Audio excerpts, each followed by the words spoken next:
printing has always had a lot of hype, and that's because the idea is so captivating. To be able to go from a model in a computer to a real thing, anything you want, that's such a powerful idea, and that's what people imagine 3D printing to be.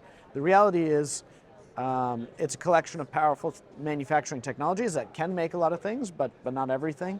So I think there's persistently been a gap between expectations and reality, but the reality has been continuously improving. The technology gets better, better materials, better printers, faster, more accurate, and so I think one day we'll catch up to the hype.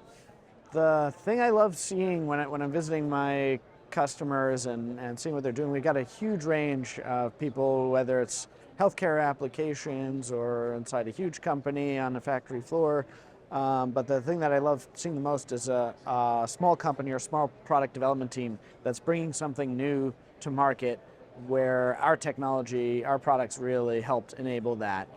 Whether it's being able to iterate more quickly and get to a better design, or even go into production at low volume and do that more quickly and nimbly and lower cost than they would have otherwise. I love seeing that because I know the challenge of going from an idea to a real thing. It's a big leap, and I love helping make that real for more people. At Formlabs, we've always worked on making the technology more accessible. So our kind of view is that there's actually a lot of powerful tools out there, but people are not using them because either they're too expensive or too difficult to use. And so we've done that with desktop SLA systems, larger format SLA systems, SLS, but we're not done. We can bring that to more powerful 3D printing technology. And then on parallel, another goal has been making it more relevant for high volume applications, and in particular bringing down the per part cost. So we've already brought down machine cost. Recently we introduced Form 4, which is several times faster, so the machine cost is almost irrelevant now in the per part cost. Now we need to work more on material pricing, which we're also bringing down, as well as automation to bring down the labor cost. There are so many, it's hard to pick one.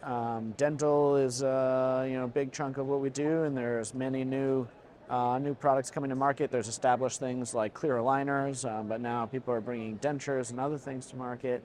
I mentioned lots of small companies bringing new products to market. We've got sort of companies with specialty sports equipment like e-foils and bike parts who are printing parts in production.